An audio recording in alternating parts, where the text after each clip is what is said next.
भाई धरो एक मिनट धरो सीधा करो इधर चलो जल्दी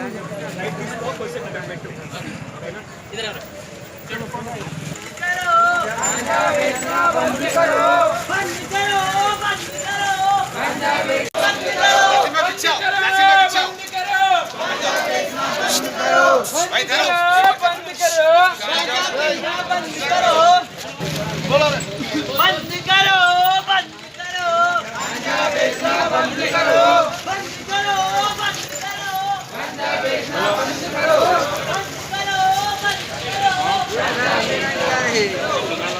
This is how the ganja looks like. छोटा छोटा उसका सीड्स भी रहता, उसका लीव्स रहता, ऐसा रहता।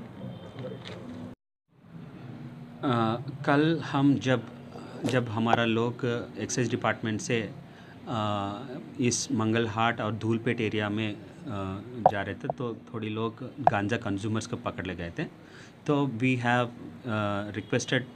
We have ordered the students to come along with their parents so that we can give a counseling session in the Dhoolpet area.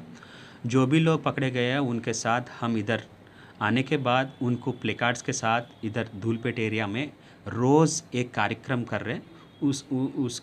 उसमें प्लेकार्ड्स का anti drug, anti weed, anti गांजा स्लोगन्स उसको पकड़ के टोटल धूलपेट एरिया में फिरते और जो भी ट्रैफिक में लोग जाते, कम्यूटेशन में लोग जाते हैं, उन लोगों को इस एरिया का जो भी बुरा चीज़ को हो हम मैसेज भेज। और जो भी बच्चा लोग कल पकड़े गए आज आए और उसके साथ 17 मेंबर्स के साथ हम लोग एंटी वीड, एंटी गांजा स्लोगन्स लेके हम टोटल धूलपेट एरिया में फिरे। मेरा एक ही रिक्वेस्ट पेरेंट्स को, अगर आप लोग को कहीं भी ऐसा गांजा पीने का लोग नज़र आया तो उनको भी ऐसा काउंसलिंग दो और जो भी पुलिस स्टेशन नियर बाय है, एक्साइज स्टेशन नियर बाय, आप उधर जाके एक रिक्वेस्ट और एक कंप्लेंट दिए तो वो लोग इसके बारे में कुछ अच्छा से सोच करके वो भी ऐसा प्रोग्राम्स करें।